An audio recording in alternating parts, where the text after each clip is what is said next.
യഹോവായീരേ താതാവാം ദൈവം നീ മാത്രം മതി എനിക്ക്. യഹോവ റഫ സുഖം തരും ദൈവം നിന്നടിപ്പിണരാൽ സൗഖ്യം. യഹോവ ശമ്മ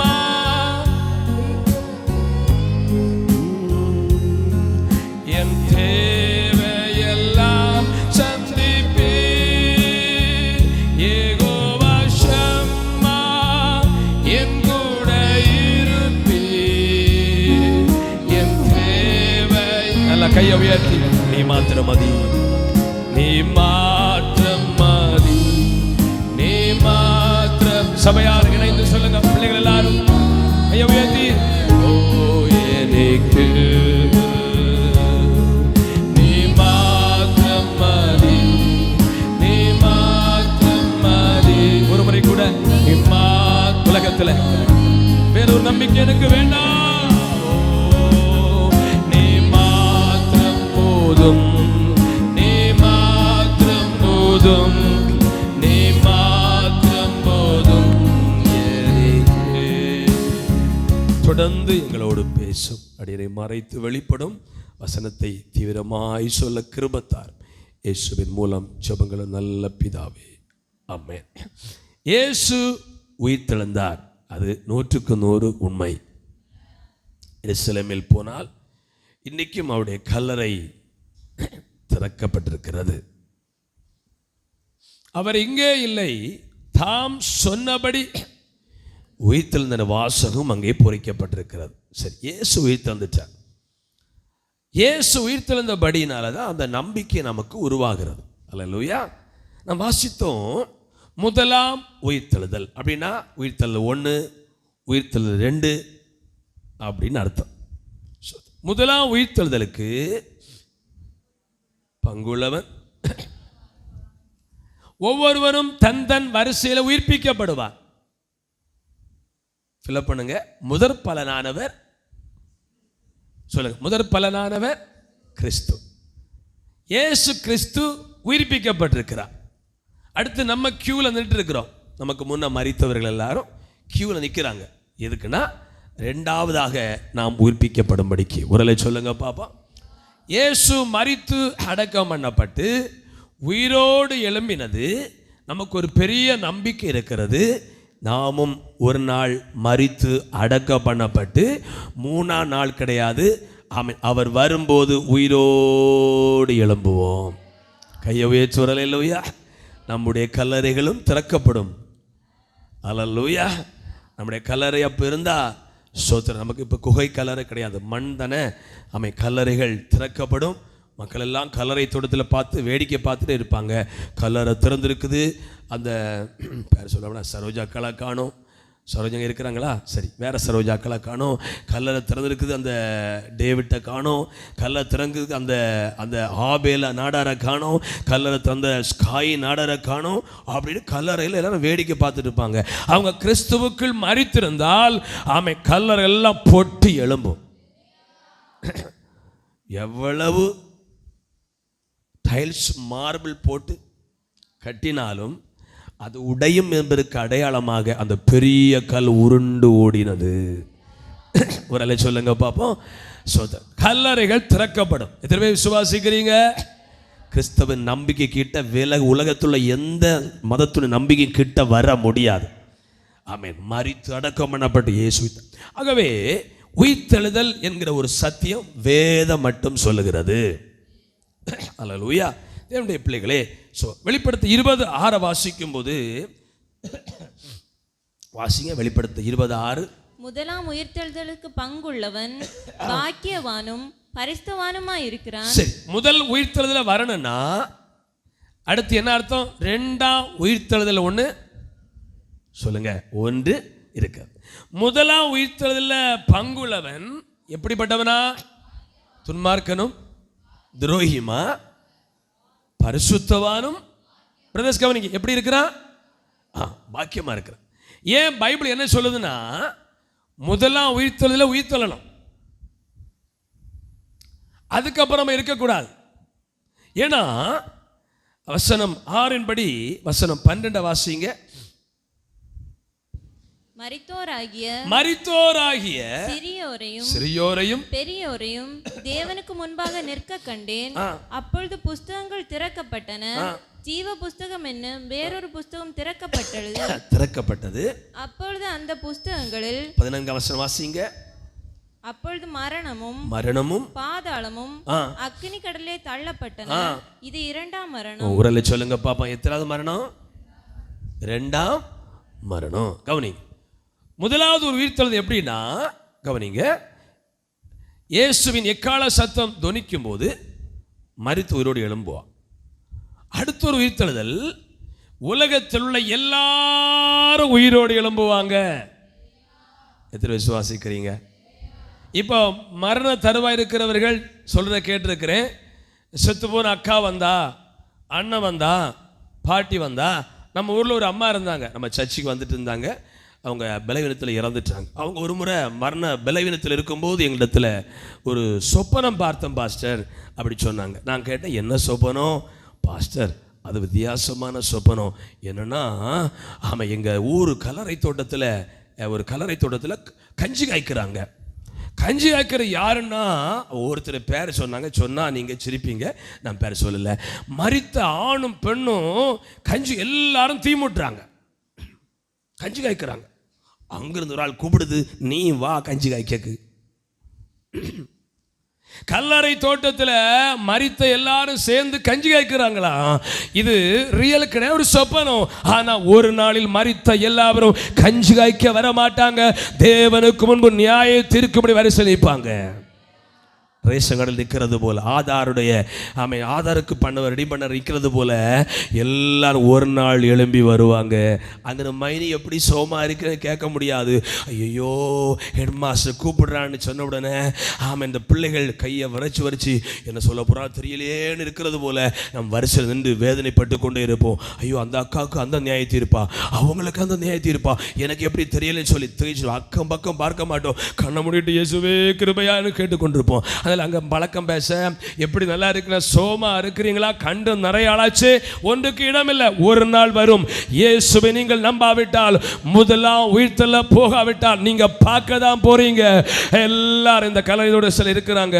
150 வருஷம் 100 வருஷம் 150 வருஷம் கல்லறை இங்கே இருக்குது. ஆமாம், எங்களுக்கு அங்கே கல்லறை தோட்டம் இருக்கிறது. எல்லாரும் வெளியே வருவாங்க. கல்லறை தோட்டத்தில் கஞ்சி காய்க்கல, வெள்ளை சிங்காசனத்துக்கு முன்பதாக எல்லாரும் நிற்க போறாங்க. கையை உயிர்த்தல சொல்லுங்க பாப்போம். சரி, அப்போ ஒரு முதலாம் உயிர்த்தல் இருக்கிறது. அது இயேசு கிறிஸ்து எக்கால சத்தம் கேட்கும் போது. கடைசி உயிர்த்தெழுதல் அப்படின்னா எல்லாருக்கும் நியாய தீர்ப்பு. என்ன நியாய தீர்ப்பு? அப்போதான் சமுத்திரத்தில் கொரோனா விபத்தில், கப்பல் விபத்தில், என்ன சுனாமி விபத்தில் மறிச்ச எல்லாரையும் சமுத்திரம் கொண்டு ஒப்படைக்கும். பெரிய அலை வரும், அடிச்சு பிறண்டு யோனா போல கரையில் வந்து விழுவாங்க. சுதரம் தீயில மறிச்ச தீ ஒப்படைக்கும். எல்லாரும் வருவாங்க. பூமி மரித்தோரை புறப்பட பண்ணும். ஸ்கூலுக்கு பிள்ளைகளை எழுப்பி அனுப்புவது போல கை கட்டு கால் கட்டு, சீக்கிரம் வேன் வருது அப்படி ஃப்ரெண்டு கிணுக்கு பிடிச்சு உழுக்கு ரெடியாக மாட்டியா, டை கட்ட மாட்டியா. நம்ம பிள்ளைகள் வளர்த்துருக்கிறோம் இல்லை, டையை கட்டும்போது ஒரு சாட்சம் ஒய் வரையும். என்ன பாடு, அங்க ஒரு பெல் அடிச்சிருக்கோம். அதுபோல மரித்தோரை பூமி புறப்பட பண்ணும். ஏன்னா ஏதேன் தோட்டத்திலிருந்து வெளியே போக ஆதாமுக்கு விருப்பமில்லை. ஆண்டவர் என்ன செய்தாராம்? பிடித்து கொண்டு தள்ளி துரத்தி விட்டா. அதுபோல மனுஷன் பயப்படுவான். ஐயோ என்ன செய்கிறது, இனி தற்கொலை பண்ண சாக முடியாது. ஆகவே இது வேதத்தின் சத்தியம், 100% உண்மை. கிறிஸ்துவின் ஆணித்தரமான நம்பிக்கை அதுதான். ஆமே, கடைசி உயிர்த்தொல்லை யாரும் உயிரோடு எழும்பக்கூடாது. முதலாம் உயிர்த்தொல்லை எழும்பிடணும். அப்படி உயிர்த்தொல்லைனா பரிசுத்தவானா வாழணும். ஆமேன். எப்படி வாழணும் பிள்ளைகள் சொல்லுங்க, எப்படி வாழணும்? எப்படி வாழணும்? பரிசுத்தமான வாழ்ந்தா முதலாம் உயிர்த்ததில் போயிடலாம். எக்கால சத்தம் தோனிக்கும். காலமே van sound, school van sound போடும்போது நம்ம எல்லாம் கிளம்பி சந்தோஷமாக அம்மாவுக்கு பாய் சொல்லுவது போல் இப்போ நம்ம உலகத்துக்கு பாய் சொல்லிட்டு எல்லாரும் கிளம்பி போயிடுவோம். அல்லேலூயா.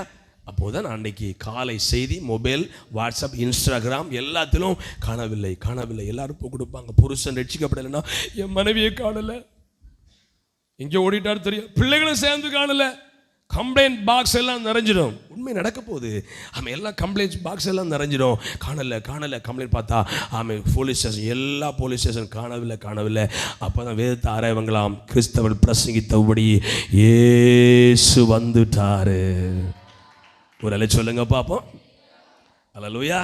ஆவிக்குரிய மக்கள் எல்லாம் போயிடுவாங்க. ஆவிக்குரியவர்கள்னு சொல்லிக்கொண்டு ஏமாத்திரெல்லாம் இங்கேயே இருப்பாங்க. இங்கே வந்து பார்த்தா எங்களை காணாது. ஒரு அலை சொல்லுங்க பார்ப்போம். கொயர் ஒன்றும் இங்கே இருக்காது. சோத்திரம். சர்ச் எல்லாம் அப்படி தான் இருக்கும். சோத்திரம். தேவனுடைய அதனால கவனிங்க, இயேசு உயிரோடு எழுந்தது உண்மை. கையை உயர்த்துறல இல்லையா? இந்த நம்பிக்கை உள்ளவன் தான் கிறிஸ்தவன். இல்லவன் நார்மல் கிறிஸ்டியன், சும்மா பேருக்காக கல்யாண கிறிஸ்டியன், கலர் கிறிஸ்டியன், சும்மா வாழ்ந்துட்டு ஆமாம் என்ன கொஞ்சம் கல்யாணம் ஆகி பிள்ளைகளை பெற்று வேலை பிடிச்சி படிப்பு பிடிச்சி அப்படியே வாழ்க்கை முடிஞ்சிட்டு, இது அர்த்தமில்லாத கிறிஸ்தவ வாழ்க்கை. ஆமென். தேவனுடைய பிள்ளை, இந்த சத்தியத்தை நாம் புரிந்து கொள்ள கர்த்தர் கிருபை தருவாராக. சரி, மரித்தோர் எப்படி எழுந்திருப்பாங்க அப்படி நம்பிக்கை கேள்வி அநேகருக்கு இருக்கலாம். எப்படி எழுந்திருப்பாங்க? எப்படி பாஸ்டர் மண்ணுக்குள்ளே மறைச்சிட்டு ஆமாம் எப்படி எழுந்திருப்பாங்க? கவனிங்க. சாமி மரித்து சந்தேகத்துக்கிடமா மரித்து அடக்கம் பண்ணப்பட்டவங்களை 1 வருஷம் தாண்டி குழியில தோண்டி எடுத்து பிரேத பரிசோதனை பண்ணி சூசைட் பண்ணாங்களா, அடிச்சு கொன்னாங்களா என்பதை கண்டுபிடிக்கிறாங்க. இந்த வருஷம் தாண்டி நம்ம ஊர்ல ஒரு அன்பு சகோதரி ஆமேன் சோத்திரம் தன் அன்பு புருஷனை கொன்று செப்டி டேங்குள்ள போட்டு அதிலே வாழ்ந்திருக்கியா. கேட்டா பலவீன பாண்டமா. ஒரு வீட்டில் ஒரு ஆள் செத்தாலே நமக்கு வீட்டில் கடந்து உறங்க முடியாது. வந்துட்டாங்களோ, ஒரு அண்ணன் கிட்ட அம்மா வந்துட்டாங்களோ, அப்படிதானே? ஆனா புருஷன் செப்டி டேங்குள்ள அடைச்சிட்டு பிறகு அவனுக்கு பேக்கும் அவனுக்கு மண்டையோடு எல்லாம் பார்த்தல அரசாங்கம் எடுத்து பார்த்தீங்களா, போட்டோல பார்த்தல.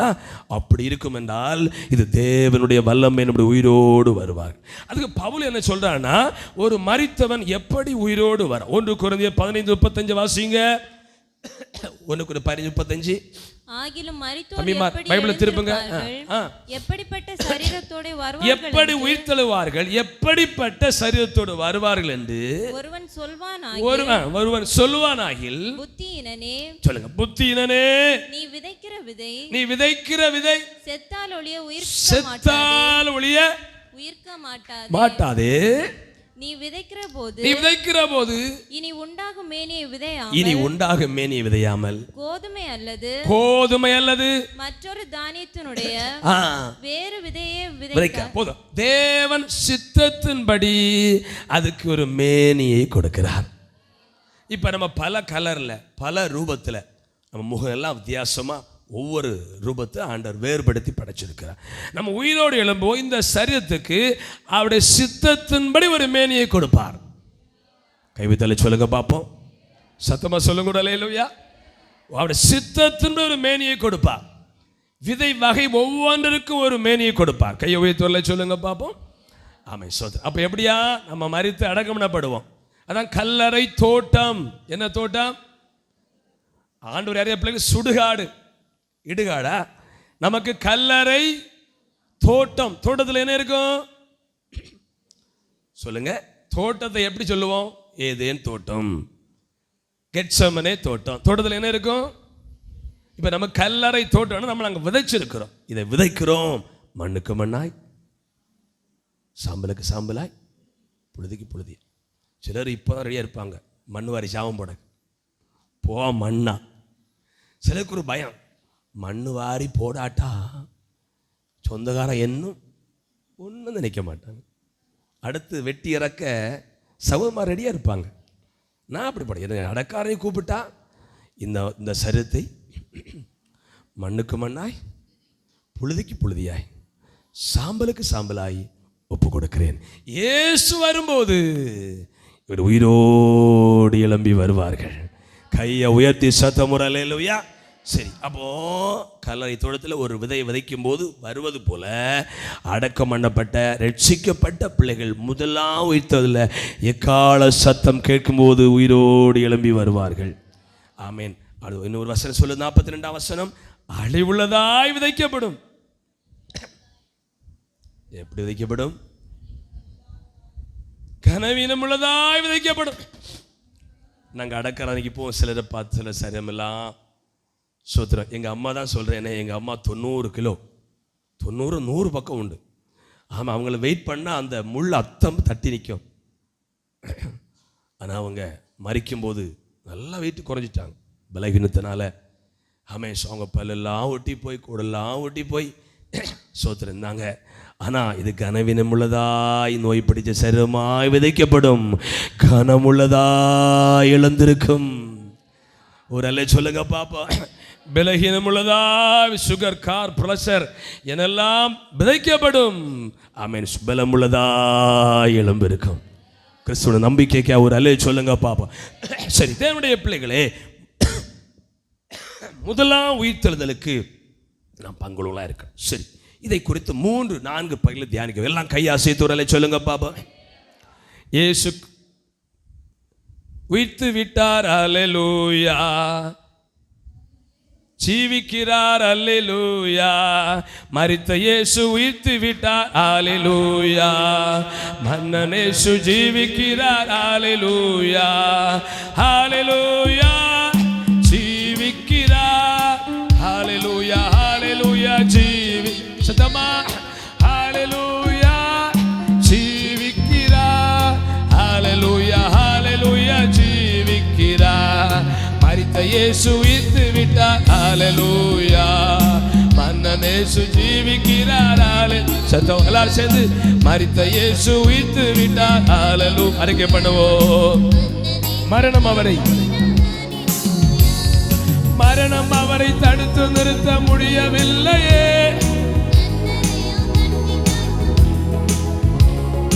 மரணம் அவரை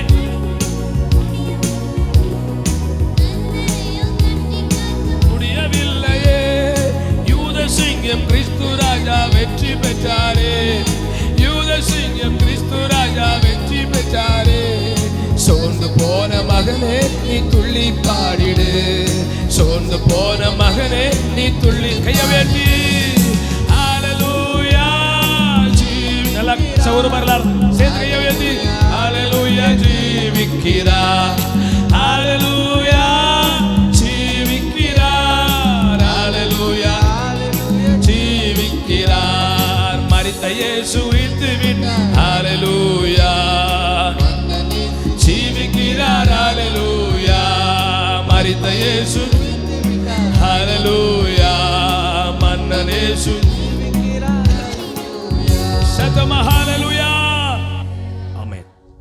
உயிர்த்தெழுதலை குறித்த சில நம்பிக்கைகளை மட்டும் நாம் இன்னைக்கு தியானித்து நம்ம ஜெபிக்க போகிறோம். முதலாவது மத்தேயு சுவிசேஷம் 22ஆம் அதிகாரம் 23ஆம் வசனம். மத்தேயு 22:23. உயிர்த்தெழுதல் இல்லை என்று சாதிக்கிற சதுசேயர் அன்றைய தினம் அவரிடத்தில் வந்து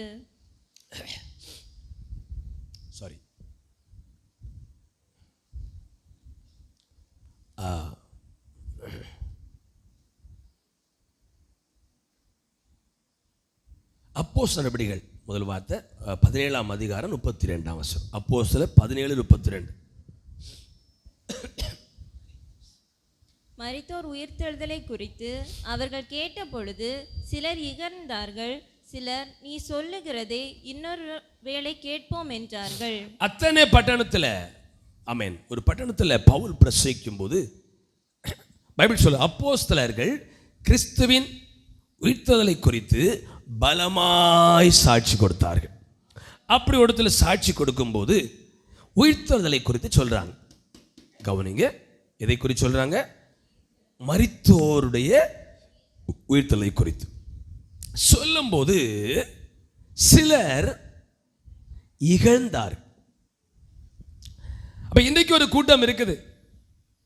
இயேசு உயிர்த்தெழுந்தார், அவருடைய பிள்ளைகள் உயிரோடு எழும்பான்னு சொல்லும்போது இந்த சத்தத்தை, ஆமாம், இந்த பிரசங்கத்தை கேட்கும்போது ஆமாம், ஊழியர்கள் பிரசங்கிக்க சில இகழுவாங்க. இது என்னடா நடக்க போகிற விஷயமா? உயிர் தள்ளுவாங்களா? நம் ஜனனத்தை குறித்து வேதம் சொல்லுது, நம் மரணத்தை குறித்தும் பைபிள் சொல்லுது, நம் உயிர்த்தலை குறித்தும் பைபிள் சொல்லுகிறது. பவுல் பிரசங்கித்த போது சிலர் இகழ்ந்தாங்க. இகழ்ந்தாங்கன்னா பரியாசம் பண்ணாங்க. இவங்களுக்கு வேற வேலை இல்லை, பேய் இருக்கு, போராட்டம் இருக்கு, இயேசு உயிர் திறந்தார் அப்படி சொல்லி அப்படி சில பேச நினைப்பாங்க. பவுலை பார்த்து இகழ்ந்தாங்க, கேலி பண்ணாங்க. என்னுடைய பிள்ளைகளே சோத்ரம், ஆமன், வேதத்தில் வாசிக்கிறோம், சில உண்மையை சொல்லும்போது மக்கள் இகழ்ந்திருக்கிறாங்க. அதான் பவுல் எழுதுகிறார், சிலுவை பற்றிய உபதேசம் கெட்டு போகிறவர்களுக்கு பைத்தியமா இருக்கும். அல்ல சொல்லுங்க பார்ப்போம். இப்போ நடைமுறையில் இல்லாத ஒரு காரியத்தை பேசிட்டு இருக்கிறேன். மரணம் நடைமுறையில் வந்து விட்டது. எத்தனை பேர் மரணத்தை நம்புறீங்க? அவங்க மட்டும் வரல சொல்லுங்க பார்ப்போம். சில நம்பல, என்னன்னைக்கு ஜீவித்திருக்க போறாங்களோ. எத்தனை மரணத்தை நம்புறீங்க? இப்போ சாக மாட்டீங்க, நான் கேரண்டி கொடுக்குறேன். எத்தனை மரணத்தை நம்புறீங்க? எல்லாரும் மறிப்போம். மரணம் அப்படி தானே, எல்லாருக்கும் மரணம் உண்டு. சோத்திரம். ஆனால் இப்போ நம்ம தியானிக்கிற உயிர்த்ததை இன்னும் யாரும் பார்க்கல. ஒன்று பார்த்துருக்குறோம்.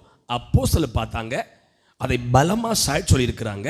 அது இயேசு உயிரோடு எழுந்தார். இதை சொல்லும் போது நிச்சயம் ஒருவேளை இகழ வாய்ப்பு இருக்கு.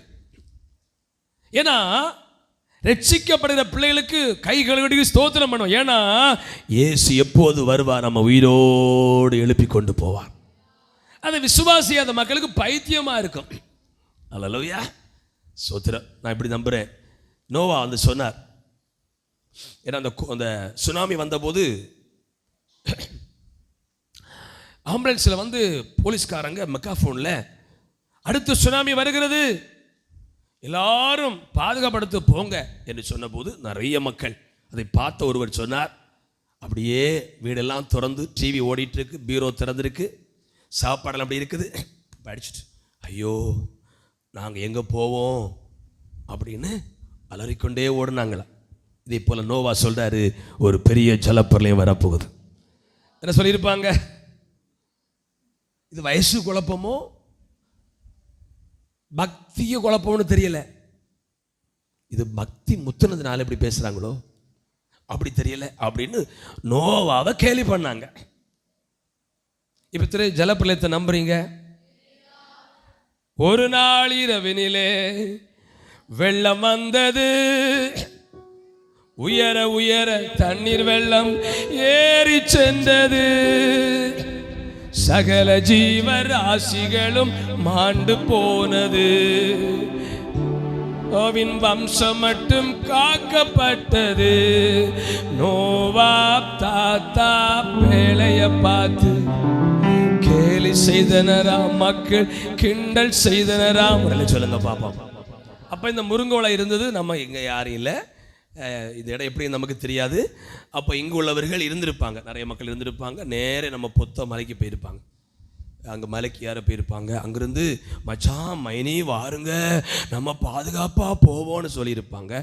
வார மச்சான், ஏன்னா பனையிலேருந்து கூவாங்க எல்லாம், மச்சான் எனக்கு பனையாரி முடிஞ்சு உமக்கு முடிஞ்சா. எல்லாரும் பொத்த மலை, நம்ம இந்த முருங்கவள மலையெல்லாம் ஏறி போயிட்டு அப்பாடா நம்ம தப்புனோம், வெள்ளக்கட்டுக்காரன் தண்ணி குடிச்சு சாவுறான்னு நினச்சிட்டு இருக்கும் போதாக்கும் மழை இன்னும் நியூஸில் வருது, இன்னும் 20 நாள் மழை உண்டு, 20 நாளிலே முருங்கவள மலை முங்க போகுது, இன்னும் 20 நாள் மழையா மச்சான் நம்ம செத்தோம் அப்படி சொல்லி எல்லா மலைகளுக்கு மேலே எத்தனை மலம் நில வெள்ளம் சவுட்டி நீ மீட்கப்படக்கூடாது என்று 15 முழ உயரத்திற்கு தண்ணீர் வெள்ளம் ஏறி சென்றது.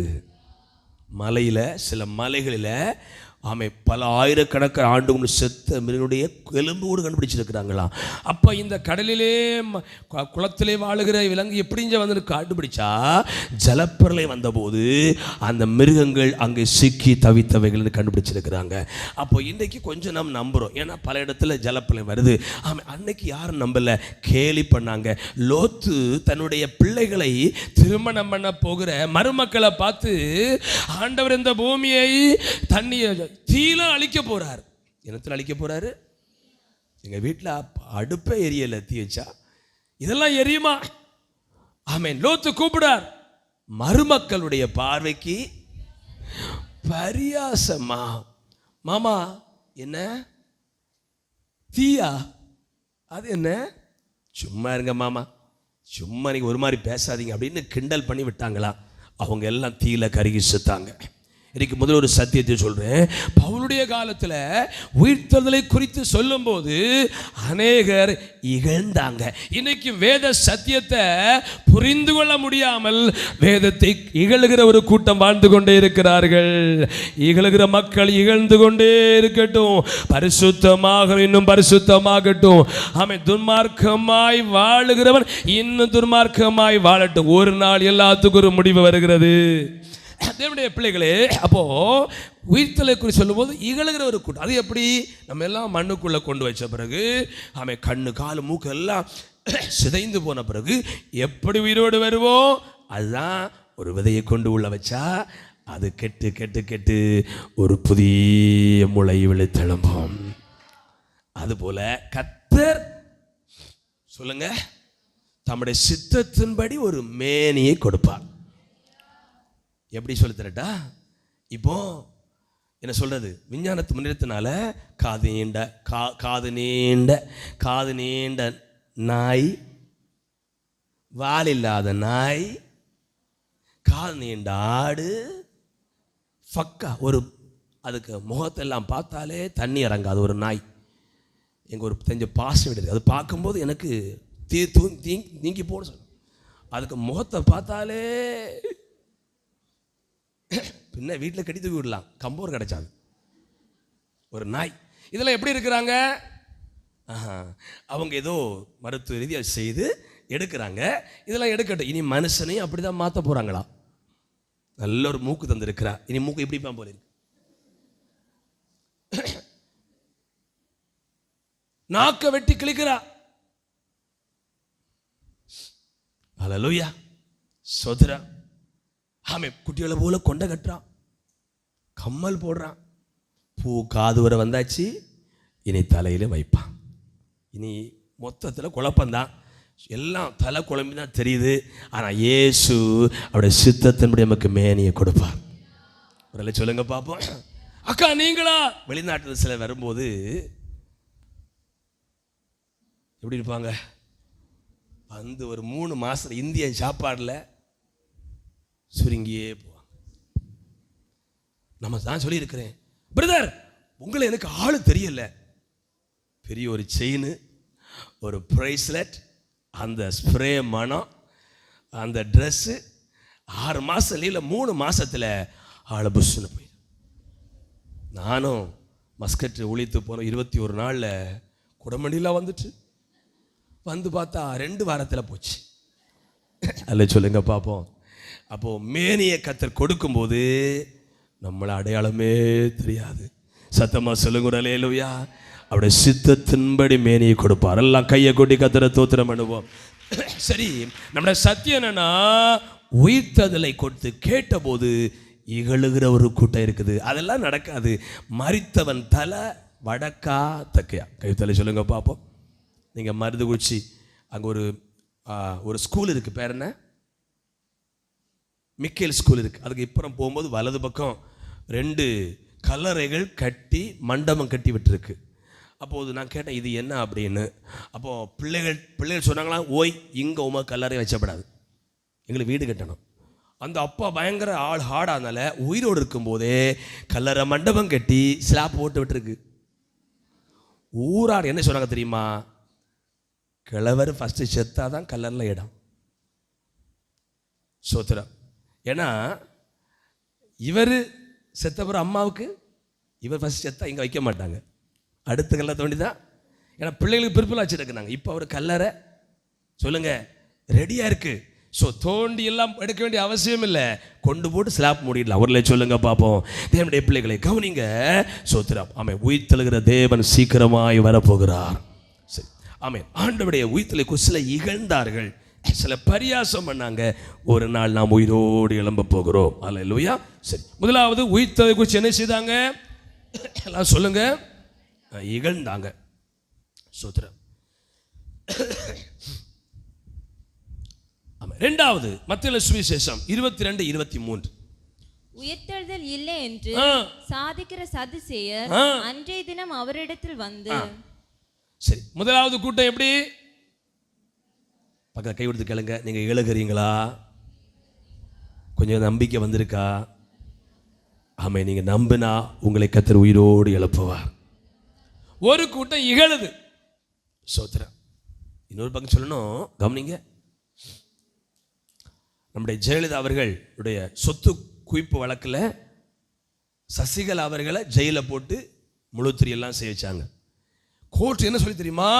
உயிரோடு இருந்தால் செல்வி ஜெயலலிதா அவர்களும் குற்றவாளியே, அவர்களை சிறையில் என்ன செய்யணும்? அடைக்கணும். அதுபோல சில என்ன நினைக்கிறாங்கன்னா, உயிரோடு வந்துட்டா தண்டவாளம் வண்டவாளம் வந்துடுமே அப்படி சிலருக்கு எழும்ப மனம் இல்லை. ஆனால் எல்லாரும் உயிரோடு கொண்டு வருவார். இகழ்ந்தாலும் சரி புகழ்ந்தாலும் சரி, அவன் ஏற்றுக்கொண்டால் முதலாம் உயிர்த்தெழுதல், இகழ்ந்தால் கடைசி உயிர்த்தெழுதல். வந்து வரிசையில் நின்று சோத்திரம். ஆமை, நியாயத்தீர்ப்பு அடைந்து எங்கே போனோம் சொல்லுங்கம்மா? நான் சொல்லலை, ஜீவ சுவாசத்தை தந்து சொல்லியிருக்கிறார். மனுஷனை உருவாக்கி நடமாட பண்ணியிருக்கிறவர் சொல்லியிருக்கிறார். முதலாவது இகழ்ந்தார்கள். ரெண்டாவது என்ன செய்தாங்கன்னா, இல்லை என்று சாதிக்கிறவர்கள். ஒரு அல்ல சொல்லுங்க பாப்போம், கவனிங்க. முதலாவது எந்த கூட்டம்? உயிர்த்தெல்லாம் ஒன்றும் இல்லை. ரெண்டாவது உயிர்த்தெழுதல் இல்லை.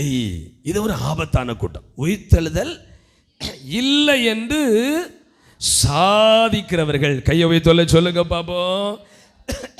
உயிர்த்தெழுதல் இல்லை அப்படின்னு சில சாதிக்கிறாங்க. வாசிப்போமா? அப்போஸ்தலர் நடபடிகள் 23:8 வாசிங்க. அப்போஸ்தலர் நடபடிகள் 23:8.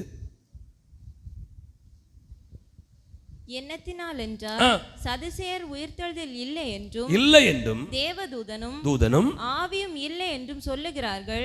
பரிசேயரோ அவ்விரண்டும் உண்டென்று ஒப்புக்கொள்ளுகிறார்கள். சரி, இரண்டாவது கூட்டம். முதல் கூட்டம் என்ன? உயிர்த்தெழுதலை குறித்து இகழ்கிறான், பரியாசம் பண்றான், அதெல்லாம் இல்லை அப்படின்னு.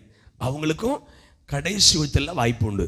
இரண்டாவது உயிர்த்தெழுதல் இல்லை என்று சாதிக்கிறவர்கள். அதுக்கு இயேசுவை மடக்கும்படி ஒரு கட்டுக்கதையை கொண்டு வந்தாங்க. போதகரே, ஒரு குடும்பத்தில் 7 பேர் இருந்தாங்க. மூத்தவன் திருமணம் பண்ணினான். கதையை பாருங்க. அவள் மரித்து விட்டாள். உடனே இரண்டாவதும் திருமணம் பண்ணினான். அடுத்து அவனும் மரித்து விட்டான். எங்கேயாவது நடக்குமா? மூணாவது மரித்து விட்டான். 4, 5, 6, 7 பேர் மரித்தார்கள். மறுமையில் இவள் வந்து யாருக்கு மனைவியா இருப்பா? அட பாவிகளே! அல்லேலூயா. இயேசுன, நீங்கள் வேத வாக்கியங்களை அறியாதபடினால் தப்பான எண்ணம் கொள்ளுகிறீர்கள்.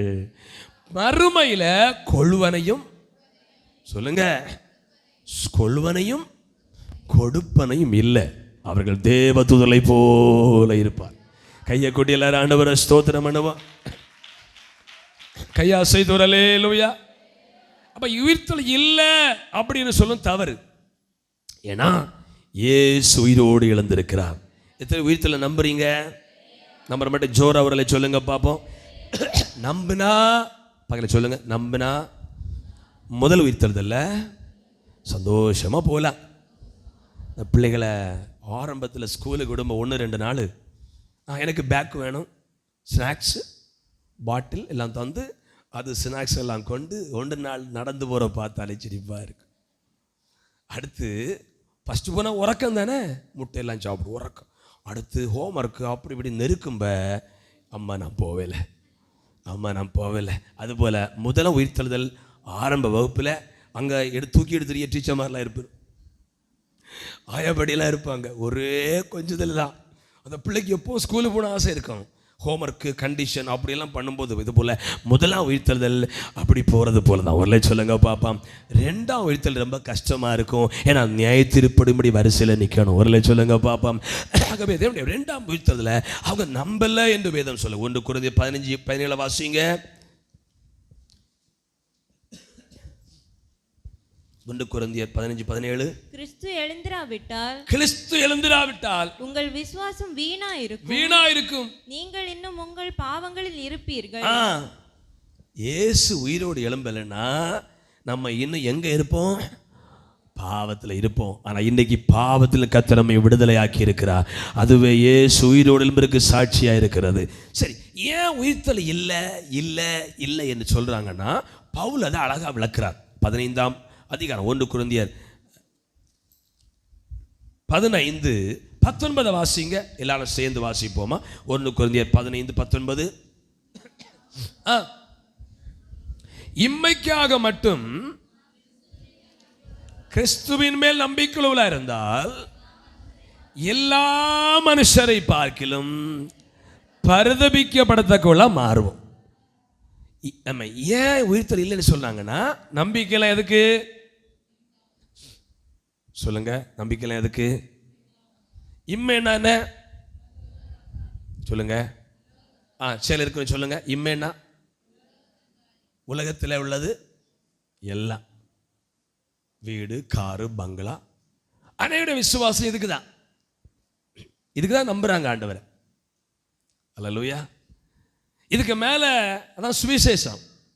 அவர் உங்களை பயில் காட்டி அழைப்பார். இயேசு எப்படி அழைப்பாரா? பயில் காட்டி அழைப்பு. சுவிசேஷம் அப்படிதான். வருத்தப்பட்டு பாரம் சுமக்கிறவர்களே, மகளே மகனே, வருத்தப்பட்டு பாரம் சுமக்கிற மகனே மகளே, 2 பேரும் ஜெபத்தில் அழுவீங்க. ஏன்னா நீங்க அநேகர் வருத்தத்தோட வந்திருப்பீங்க. அதான் என்னுடைய மருமகன் அந்த செய்தி கொடுக்கும்போது அவர் சொன்னார், அவர் பார்த்துருக்கிறார், அவங்க அப்பா ரொம்ப ஸ்ட்ரிக்டான ஒரு ஆள். செய்தி கொடுத்துருக்கும் போது எழும்பி போயிருக்கிறாங்க வீட்டுக்கு. அந்த உபதேசம் தாக்கு பிடிக்காம நான் பார்த்துருக்கிறேன். செய்தி கொடுத்துட்டு இருக்கும் போதே இந்த கூட்டம் வேண்டான்னு எழும்பி கூட்டத்திலே போயிருக்கிறாங்க. அல்லேலூயா.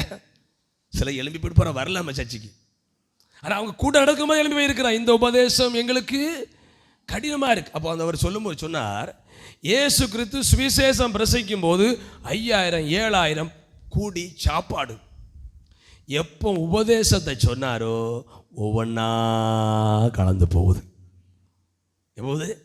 அப்போ உபதேசம் வந்தா கொஞ்சம் மக்கள் தான் நிற்பாங்க. ஒரு சொல்லுங்க பாப்போம். சுவிசேஷம் தீர்க்கதரிசனம் வரம் பெற்றவர், ஆமென், பேர் சொல்லி கூப்பிடுவார். உங்கள் நோயிலிருந்து விடுதலை, மந்திர பில்லிசூல கடிந்த விடுதலை இயேசு தருகிறார் பிரபலப்படுத்தினா தீர்க்கதரிசனம் வரம் பெற்றவர். மக்கள் பயங்கரமா, அதுவும் சாப்பாடும் போட்டா பின்ன சொல்லண்டா, பயங்கர கூட்டமா இருக்கும். உபதேசம் சொல்ல என்ன உபதேசம் வரையேசப்பா? இப்ப என்ன பேச தெரியுமா? ஏன் உயிர்த்தல் நம்பலன்னா எண்ணம் எல்லாம் இம்மைக்காக. நல்ல வீடு, காரு, பங்களா, நல்ல பிள்ளைக்கு நல்ல எதிர்காலம், நல்ல படிப்பு, நல்ல உயர்வு, இதுதான் நம்பிக்கை. அப்ப இந்த நம்பிக்கை இருக்கும்போது மறுமை குறித்த எண்ணம் வராது. கல்லூத்தொலை சொல்லுங்க பாப்போம். சொல்லுங்க ஒரு அல்லேலூயா. இம்மைக்காக மட்டும். Jesus, wonderful Jesus, you are great God அப்படி சொல்லிட்டு இருந்தா என்னை போல பரிதபிக்கப்படத்தக்க ஒருவனும் இல்லை. அப்ப நான் பயப்படுற அந்த வார்த்தைக்கு, எனக்கு காரு தந்தாரு, பெரிய ஜோப்பரை தந்திருக்கிறார், பெரிய வீடு, காரு, பிள்ளைக்கு நல்ல கல்யாணம். போடா, கல்யாணம் எல்லாரும் தான் கல்யாணம் நடக்குது. வரல சொல்லுங்க பார்ப்போம். இதெல்லாம் நான் மெச்சு பேசிட்டு இருந்தா நான் மடையேன். இதெல்லாம் ஒரு நாள் போயிடும். ஒரு சொல்லுங்க பார்ப்போம். எனக்கு நல்ல பிள்ளையை தந்தார், பிள்ளைக்கு நல்ல கல்வி எஜுகேஷனை தந்தார், பிள்ளைக்கு நல்ல கல்யாணம் தந்தார். பிள்ளைக்கு நான் சொத்து வாங்கணும், வீடு கட்டணும், சர்ச்செல்லாம் கட்டணும், இன்டர்லாக்கெல்லாம் போட்டிருக்கோம். இதெல்லாம் நான் பீத்திட்டு இருந்தா நான் மழைய முட்டாள். ஏன்னா இதெல்லாம் போயிடும். இம்மைக்காக மட்டும் ஒருவன் கிறிஸ்துவே நம்பிக்கையா இருந்தால் எல்லா மனுஷனை பார்க்கிலும். அப்ப அதுல நான் போக விரும்பல. எத்தனை போக விரும்பல? பரிதபிக்கப்படத்தக்கவளாக நான் சொல்ல வேண்டியது இதெல்லாம் என்னை விட்டு ஒரு நாள் எடுபட்டு போயிடும். ஹல்லேலூயா, ஹல்லேலூயா. எல்லாம் ஒரு நாள். அதான் ஒரு பாட்டு அந்த மீட்டிங்கில் ஒரு பாடினா, மாட வீடு கோட எல்லாம் போச்சுதே, ஐயோ படிப்புள்ளோரை சுடுகாடு கொண்டு போகுதே, MABA MBBA எல்லாம் போச்சுதே, ஐயோ படிப்புள்ளோரை சுடுகாடு கொண்டு போகுதே, காப்பு கொலுசு கமல ஜிபிக்கு எல்லாம் போச்சுதே, ஐயோ கழுகு நரிகள் பிடுங்கி தின்ன காலமாச்சுதே. பானது சாது செல்லப்பா. அவரை மீட்டிங்க நேரம் நான் பார்த்துருக்கிறேன். மகள் கழுகு அவருடைய கதகலட்சியத்தில் சொல்லுவார், மருமகன் குள்ள நரி. எப்படா பெட்டியை தூக்குவாங்க? ஏன்னா அவர் ஒரு சம்பவம் சொன்னார். ஒரு இறந்த வீட்டில் டெட் பாடி வச்சிருக்கு. டெட் பாடி தூக்குங்க, எல்லாரும் பார்க்க வேண்டியெல்லாம் பாருங்க. தூக்குற நேரம் சோத்த மகளா மோனா காலில் மிஞ்சி, இப்படி காலில் மோதிரம் போடுவாங்கல்ல, மிஞ்சி இந்த விரலில் தானே காலில் இந்த விரலில் மிஞ்சி போடுவாங்கல்ல, அந்த பையன் என்ன பண்ணால் மிஞ்சி இழுத்து பார்க்குறான். மிஞ்சி வரல. இடுப்புற அந்த கத்தி எடுத்து ஒரு வெட்டி விரலில் வெட்டி மிஞ்சி எடுத்தானா. மருமகன் கழுகு, மருமக குள்ள நரி கிட்ட காத்துட்டே இருப்பா. கேரளாவில் அன்பு மிகுதியினால, மனைவியின் அன்பினால ஜொலுசெல்லாம் போட்டு அடக்குனாங்களா. இந்த காலமாக இருந்தால் நம்மளே போயிடுவோமா? போட மாட்டோமா? தோண்டி எடுக்க 80,000. நம்ம கல்யாணத்தோட 5,000 ரூபாய் ஒரு பவுன் நகை. இப்போ 70,000. அப்போ தோண்டி எடுக்கிற காலத்தில் 1000. அப்பமே தோண்டி எடுத்தானா. இப்போ நம்ம எல்லாம் குறும்பாக போயிடுவோம். எந்த கலரில் போச்சாலும் ஒரு சொல்லுங்க பார்ப்போம். கலரில் மனைவிக்கு ஜொல்ஸை போட்டு அடக்குனாங்களா. அந்த செய்தி, அவன் ஜொல்ஸை போட்டு அடக்கம் பண்ணியிருக்கிற செய்தி பரவி போய், முன்ன இப்போ தானே காங்கிரீட்டு, முன்ன மண் தோண்டி வச்சு மேலே மண் முடிச்சிருவாங்க. ஆமாம், ராத்திரியே கல்லர்கள் போய் கல்லறையை தோண்டி ஜொல்ஸ் எல்லாம் எடுத்துட்டு ஒரு போர்டு வச்சாங்களாம், நீங்கள் இங்கன செய்தா நாங்கள் இங்கன செய்ய. ஆமாம், இப்போ நல்லா போட்டு, ஆமாம் சோத்திரம். ஆனால் இப்போ ஒன்று என்னென்னா, இப்போலாம் ஒரு ஃபேஷன், ட்ரெஸ்ஸுக்கேற்ற ஒரு கலர். எனக்கு ஒரு ஆச்சரியமாக இருந்து, இது எங்கன்னு தான் கிடைக்குது? வாட்சி கிடைக்குது. சோத்திரம் அல்ல சொல்லுங்க பார்ப்போம். இப்போ எல்லோரும் ஃபேஷன் ஆட்டு கவரிங் தான் போடுறீங்க, அதனால் குழப்பணும் இல்லை. ஒரு சொல்லுங்க பார்ப்போம். என்னுடைய பிள்ளைகளை நான் பேசிக்கொண்டு போய் அந்த காரியம் நான் சிந்திக்கணும். கிறிஸ்தவின் நம்பிக்கை இம்மை மட்டும் கிடையாது, மறுமை. இதுக்கு அப்புறம் உள்ள காரியத்தை நான் பேசிட்டு இருக்கிறேன். கையை உயர்த்துறல சொல்லுங்க பார்ப்போம். ஏன் உயிர்த்தல் நம்பலைன்னா, நம்பிக்கை எல்லாம் இம்மைக்காக. உலகத்தில் எல்லாம் சுகமாக இருக்கணும். சுகபோகமாய் வாழுகிறவள் உயிரோடு செத்தவள். அதனால உயிர்த்தலை நம்ப முடியல. மூன்றாவது ஒரு காரியம் சொல்றேன். ஆமே, 2 தீமோத்தேயு 2:18 வாசிங்க. முதல் கூட்டம் உயிர்த்ததில் இகழ்றாங்க. 2வது கூட்டம் உயிர்த்தல் இல்ல. 3வது ஒரு கூட்டம் அவர்கள் சத்தியத்தை விட்டு விலகி உயிர்த்தெழுதல் நடந்தாயிற்று என்று சொல்லி சிலருடைய விசுவாசத்தை கவிழ்த்து போடுகிறார்கள். எல்லாம் நல்லா கை வைத்து சொல்லுங்க பாப்போம். நீங்க ஈஸியா புரிவீங்க. சௌரமா சொல்லுங்க. முதல் எந்த கூட்டம்? உயிர்த்தெழுதலை இகழுகிற கூட்டம். 2வது நீங்க சொல்லக்கூடாது, சொல்லுங்க பிரதேஷ். உயிர்த்தெழுதலை இல்லை என்று பிரதேஷ் சொல்லுங்க. உயிர்த்தெழுதல், டேய் தம்பி, உயிர்த்தெழுதல் இல்லை என்று சாதிக்கிற கூட்டம். 3வது உயிர்த்தெழுதல் எல்லாம் நடந்தாச்சு, இது வஞ்சிக்கிற கூட்டம். என்ன கூட்டம் சொல்லுங்க? இயேசு வர போறாரு, அங்க வர போறாரு அப்படின்னு நம்ம ஊர்ல இருந்தும் கொஞ்சம் ஆட்கள் பெட்டி படுக்கையோட, எனக்கு இப்போ உண்டானு தெரியல, ஒரு குறிப்பிட்ட இடத்துக்கு போயிட்டு அங்கே ஒரு மாவட்டத்துக்கு. எதுக்குன்னா அந்த வழியா, முக்கூடல் வழியா எல்லாரும் மோட்சம் போகலாம். ஆனால் இயேசு வரல. ஒரு சொல்லுங்க பார்ப்போம். அப்போ எங்கள் அப்பாவும் அங்கே முக்கூடல் ஆசிரம் வழியா மோட்ச ராஜ்யம் போக்கு காத்திருந்தாராம். ஏன்னா எங்கள் அப்பாவும் அந்த பாஸ்டரோட ரொம்ப டீப் ஃப்ரெண்டு. அவங்க அந்த அப்பாவுடைய அந்த பாலஸ் லாரி, அவங்களுடைய மூத்த பையனை பேர் தேவதயவு, இளையன பேர் தேவ ஈவு. எங்கள் அப்பா 2 பேரை எனக்கும் தம்பிங்க வச்சாங்க. அவ்வளோ எவ்வளவு பற்றுன்னு பார்த்துருங்க. எங்கள் அப்பா ஆயத்தமாக இருந்தாங்களாம் முக்கூடல் வழியாக பரலவும் போக. நான் ஏன் சொல்றேன்னா, உயிர்த்தெழுதல் நடந்தாயிற்று, இயேசு வந்துட்டார். ஆமென். சந்திரமண்டலத்தில் மனுஷன் கால் வைத்த போது மணவாட்டி சபை வந்துட்டு போயாச்சுன்னு சொல்லிட்டார். எல்லாம் நம்பினாங்க.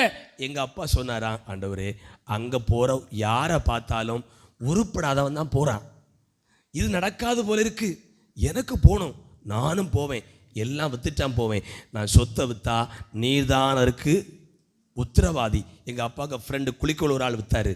அப்பா சொன்னான் விற்காதடான்னு, விற்றுட்டு வந்து தற்கொலை பண்ணி செத்தாரு. ஆமேன். எந்த இடம், கழுந்தட்ட பக்கத்தில் கூட இருக்குது, அங்கே சிலர் விற்று தற்கொலை பண்ணி செத்தாங்க. எங்கள் அப்பாவை எங்களை ஆண்டவன் நினைவு கூர்ந்ததுனால எங்கள் அப்பாவுக்கு ஒரு தரிசனம் கொடுத்தாராம். அன்றைக்கு இரவு அந்த நிலத்தில் எல்லாம் தென்னம்பழம் நடுறாராம் எங்கள் அப்பா. அப்பாவை பிஹெச்டி ஒன்றும் படிக்கலை, சோத்திரம் சொல்லியிருப்பார் அடிக்கடி 5ஆம் வகுப்பில் இத்தனை மார்க்குன்னு.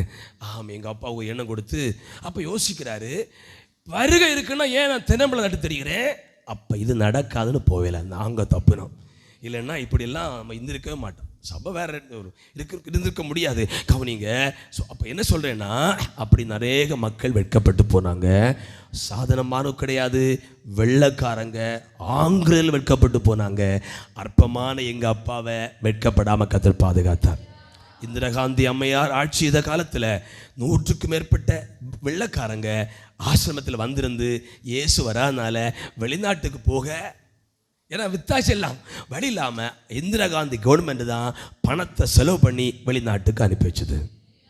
அவ்வளோ பெரிய பெரிய ஆட்கள் ஏமாறும்போது எங்கள் அப்பா ஞானம் குறைவாக இருந்தாலும் தெய்வ ஞானத்தினால பாதுகாக்கப்பட்டார். நான் என்ன சொல்கிறேன்னா, 3வது ஒரு கூட்டம் உயிர்த்ததெல்லாம் இயேசு எல்லாம் வந்துட்டு போயாச்சு.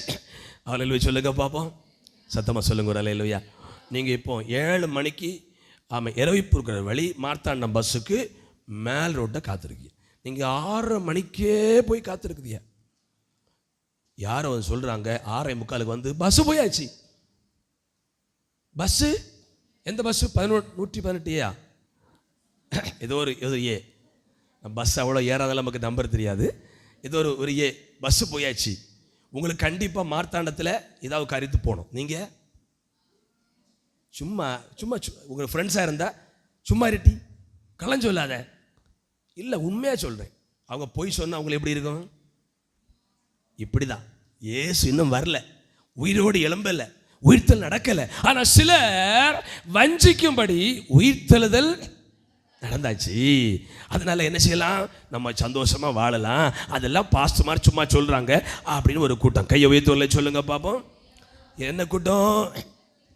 உயிர்த்தெழுதல் என்னாச்சு? நடந்தாச்சு. ஆமாம். கையை கூட்டி உரலை சொல்லுங்க பாப்போம். 16ஆம் வசனத்தை வாசிங்க.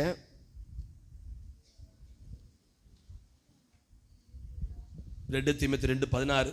சீர்கேடான வீண் பேச்சுகளுக்கு விலகியிரு, அவைகளால் கள்ளப்போதர்களான அவர்கள் அதிக அவபக்தி உள்ளவர்கள் ஆவார்கள். இப்போ சிலர் ஜனங்களை தான் தப்பு சொல்லல, பைபிளை அறிஞ்சவங்க ஏமாத்துறாங்க, சில இகழுகிறாங்க, சில இல்லைன்னு சாதிக்கிறாங்க, சிலர் நடந்தாச்சு. இவங்களுக்கு பேர் தான் கள்ளப்போதகர்கள். இயேசு உன்னை என்ன தண்டிக்கவே மாட்டாரு. அவன் ஒருவர் பேசுறார் செய்தியில, பாவம் தான் எல்லாத்தை விட பெருசு, எல்லா பாவத்தையும் பிதா இயேசுக்கு மேல் சுமத்தினார். அப்ப இயேசு என்ன பாவி? பெரிய பாவி. இந்த பெரிய பாவியா இயேசுவுக்கு பரலோகத்தில் இடம் உண்டுன்னா, ஆமே ஆமே. ஒரு பேர் மறந்துட்டேன், மதில் ஒரு ஆள் இருக்கிறார், அவர் பேர் மறந்துட்டு, சரி மறந்தே போட்டு அவர் சொல்றார், பேசுறார், பாவம் பெருசு, எல்லாருக்கும் பாவத்தை பிதா இயேசு மேல் சுமத்தினார். அப்ப இயேசு என்ன பாவி? பெரிய பாவி. அந்த பெரிய பாவி இயேசுவுக்கு மோட்சம் கிடைத்தால் நீ செய்கிற சின்ன சின்ன பாவம் பிரச்சனை கிடையாது, உனக்கு தைரியமா பரலோகம் கிடைக்கும். அங்கேயும் 10-200 இருந்து ஆமென் க்ளோரி சொல்றாங்க. இந்த பைபிளை படிச்சாதானே புரியும்.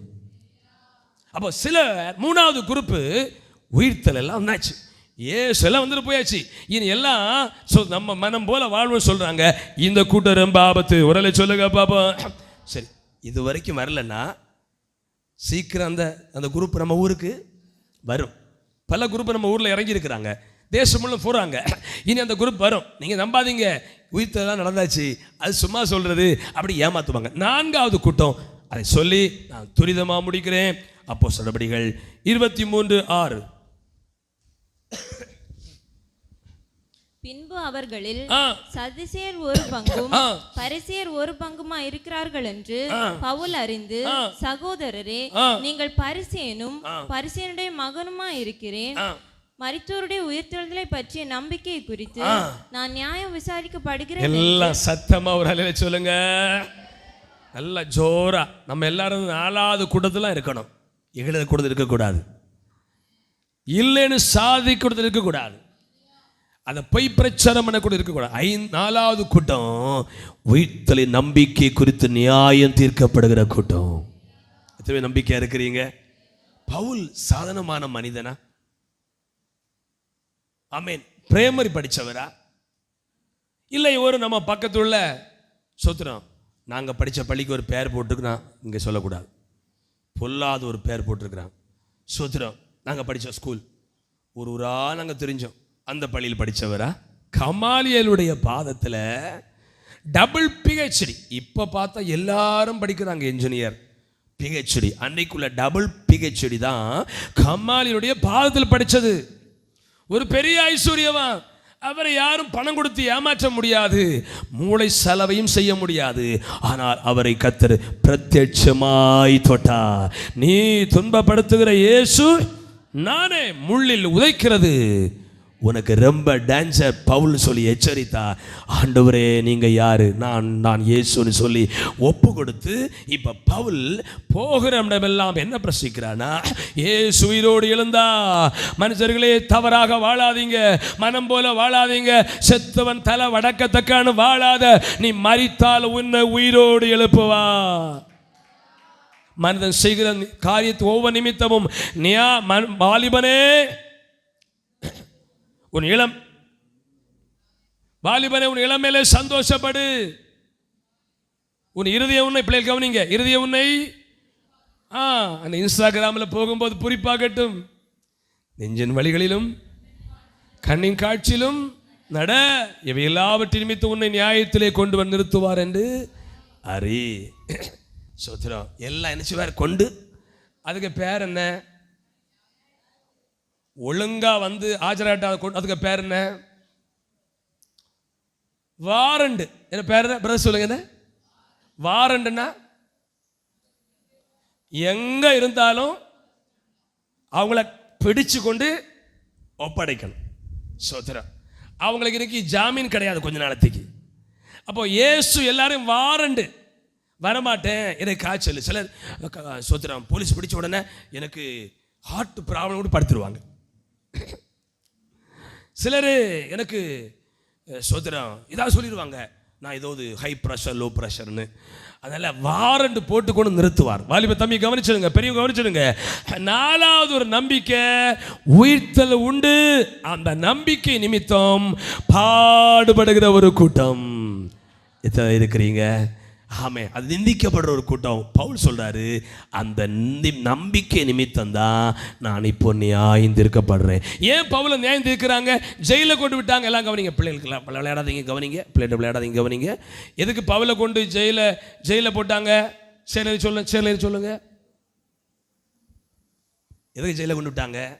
இவன் போற இடமெல்லாம் மரித்தோர் உயிரோடு எழும்புவாங்க அப்படி பேசுவதை கண்ட உடனே எல்லாருக்கும் கலக்கம். இதில் தப்பு இருக்கா?